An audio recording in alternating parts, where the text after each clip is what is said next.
My name is Maurice Buchbinder, and I would like to talk to you regarding my experience for the last 30 years regarding rotablator.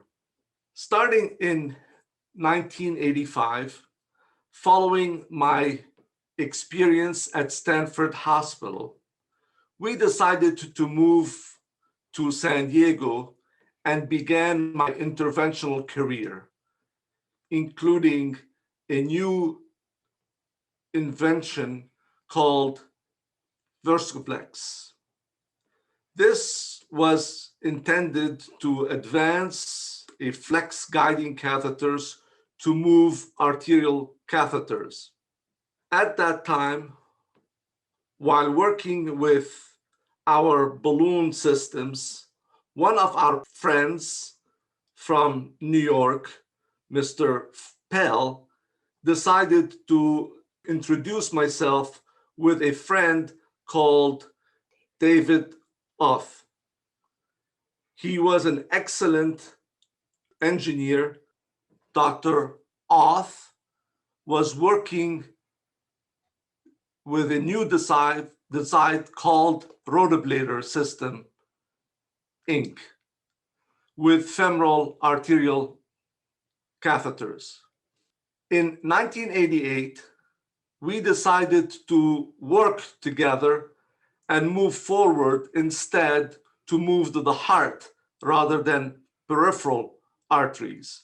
In 1993, following over 400 studies, we were able to obtain the FDA approved device. Since then, Dr. Oth and I worked in the world, both in the US and Europe, and we performed successful rotablator all over the world. In the 2000 era, rotablator became a standard interventional procedure, including fellowships programs.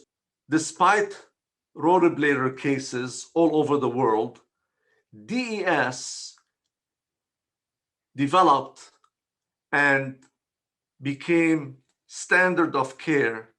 We began to see a significant decline in the US and Europe for rotablator accordingly. In 2010, there seems to be a resurgence of interest in young operators that has been forgotten regarding rotablator. Complex disease, including severe calcification lesions with stents alone were not enough. The lesion was not fully expanded.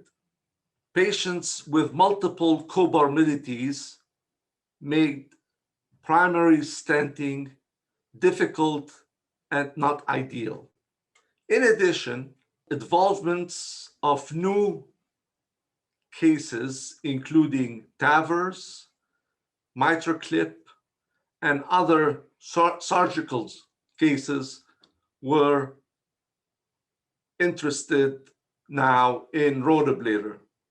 Some operators discovered that plaque modification with rotablator atherectomy with high calcification lesions was very important to stent expanding and apposition.